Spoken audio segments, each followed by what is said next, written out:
Welcome to the 2024 Rugby Championship preview show. In this episode, I'm going to be talking about Argentina's chances in this year's Rugby Championship.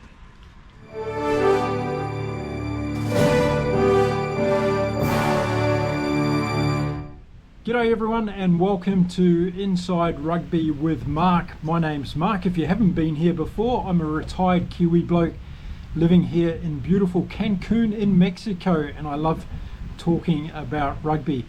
In this episode, I'm going to be talking about Argentina and having a look at how the Los Pumas have been going so far in 2024 and what can we expect from them as we head into the Rugby Championship competition starting this weekend in New Zealand and in Australia.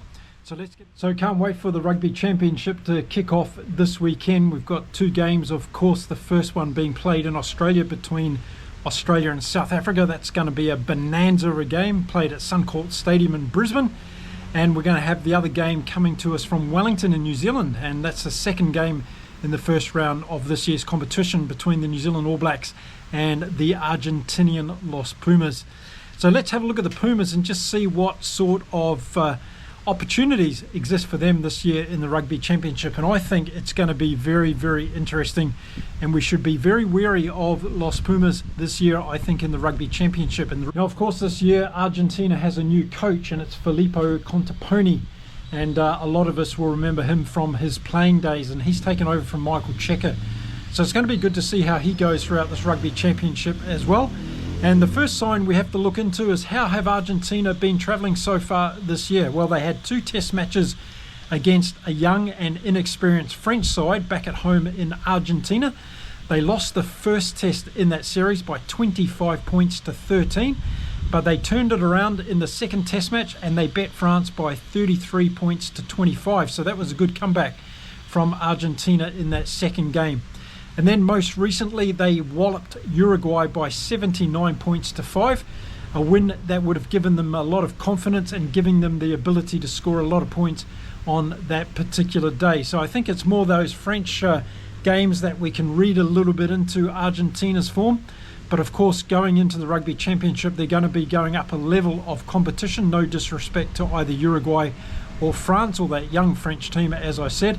But they really are going to go up against it, playing New Zealand first of all in New Zealand in two games. So it's going to be a big one for Argentina. Now, their squad that's been named by Contaponi is quite interesting. They've got a few injuries like everybody else. So let's have a look at the Argentinian squad that's been selected for this year's 2024 Rugby Championship. Now, having a look at their forwards first of all, and you can see the list of forwards here. I'm not going to go through them all, but I am going to highlight a few that I think are going to really need to step up in the Rugby Championship this year if Argentina have got any chance whatsoever of winning a few games in this year's competition. We'll start off with Creevy, and of course he brings all that experience. He's a fantastic leader. We've seen him on rugby grounds across the world, and he's been selected in the squad. And if we see him coming off the bench, which is likely the situation in this series, he's going to add a lot of momentum and leadership to this Argentinian team. So I've flagged him as one of the players that we need to look out for in this Argentinian forward pack. Another one that I think is going to be important is Bello in the front row. I think he's going to be critical.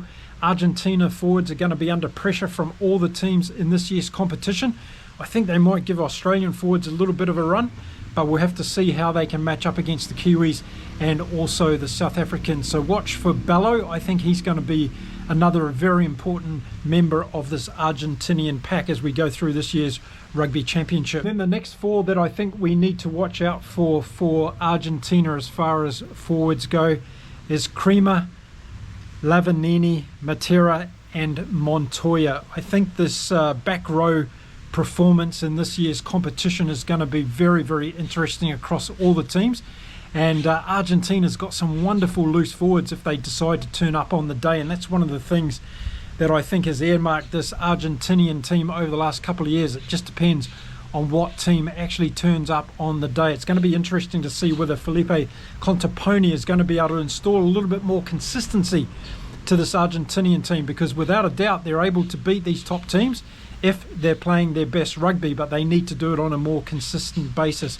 So look out for those four forwards. I think they're going to be key in Argentina's success throughout the Rugby Championship this year.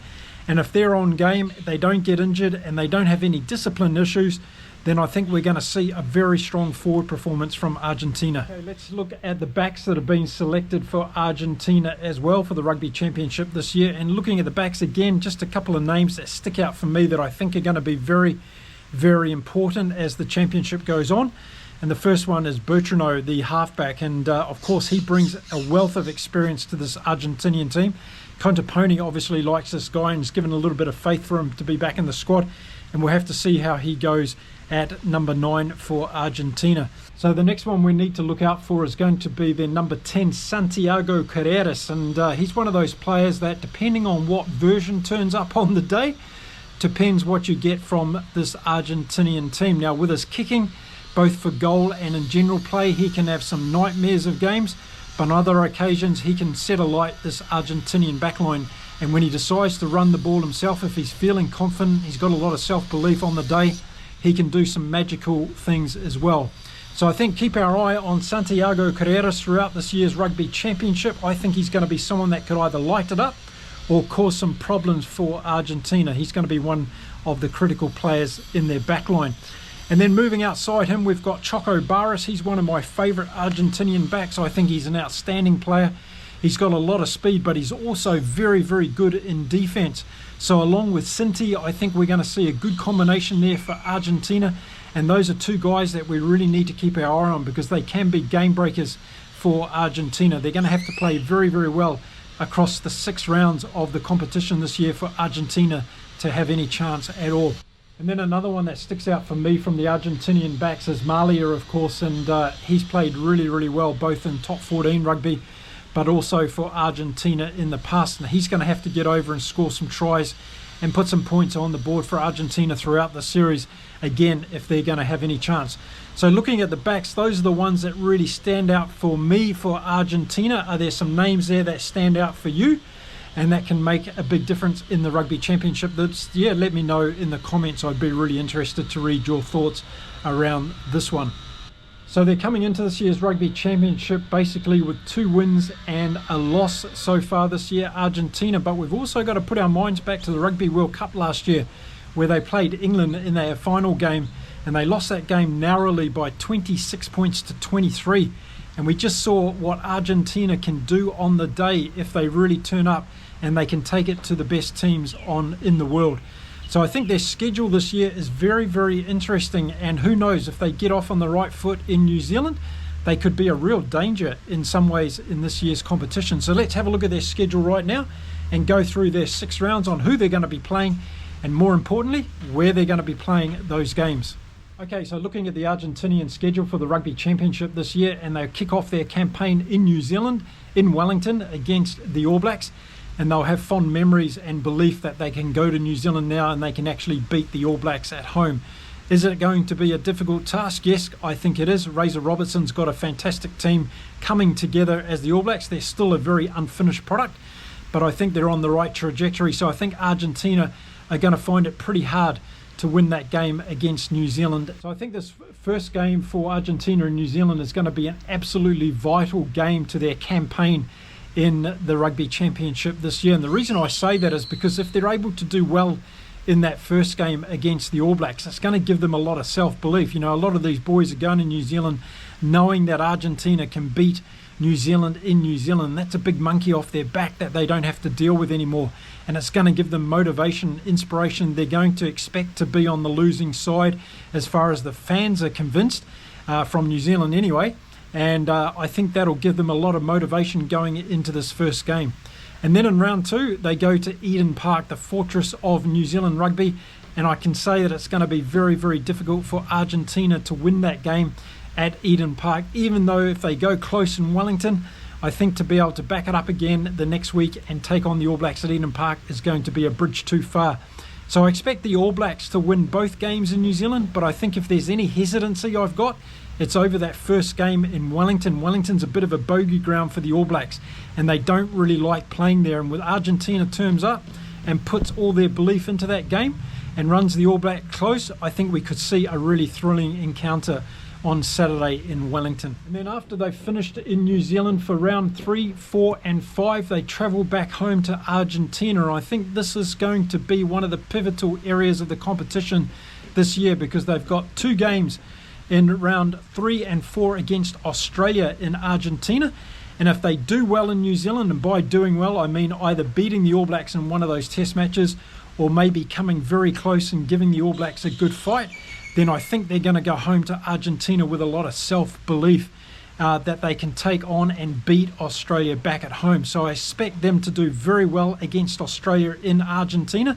And don't forget, Australia are going to come off a 2-match series against South Africa in Australia before they get there. So this is going to be really, really interesting. If Australia get thrashed by South Africa in both those games, which could happen, and Argentina do well against New Zealand, then we're going to see a very pumped up Pumas team to take on Australia when they come over to Argentina. And then we're talking about round 5, and then they've got South Africa coming to Argentina to play that game. And I think this is a huge bonus this year for Argentina to be playing 3 games back to back at home, particularly after they start their campaign against New Zealand. And I think this really gives them a lot of momentum potential going into this competition this year. And I really want to see how they can do. And I think if they do well against Australia at home, then they're going to be really up for that game against South Africa. And of course, the Argentinian fans are going to be hugely up for it as well. So I can't wait for that encounter against the Springboks in Argentina in round 5. I think it's going to be a humdinger. And I think the Argentinians are going to go very, very close in that game and put a lot of pressure on the South Africans. Now, by the time that Argentina gets to round 6 in this year's competition, they'll have to travel to South Africa to play against the Springboks at home. But who knows what the situation is going to be in the Rugby Championship by that time.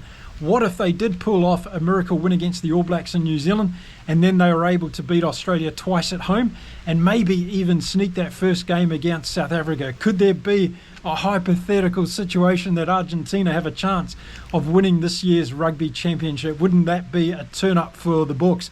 Well, if you've been watching the Olympics, plenty of upsets in world sport, and it could happen here in rugby. I don't think it's pretty likely, though. I think South Africa is going to take care of business, particularly in that last game. I think they're also going to do well when they travel to Argentina, although I think Argentina are going to be very difficult to beat at home this year for any of the teams, either Australia or for South Africa, who are travelling there. So it's a mighty interesting and exciting Rugby Championship for Argentina this year. I hope that Felipe Contaponi has got the team buzzing and ready to go for that first game in Wellington on Saturday, because I think that is going to really set off this Pumas challenge this year in the Rugby Championship. I think if they're able to play well in that game, it's going to give them a lot of self-belief as they move forward. But unfortunately for me, a couple of things are going to put a little bit of a blight on the progress of Argentina, I think, in this year's Rugby Champion. The first one is consistency. They've got to play 80 minutes against some of the best teams in world rugby, and they just seem to struggle doing that all the time. Again, as I say, it's going to be interesting to see what level Contaponi has got this team going after he's taken over from Michael Cheika.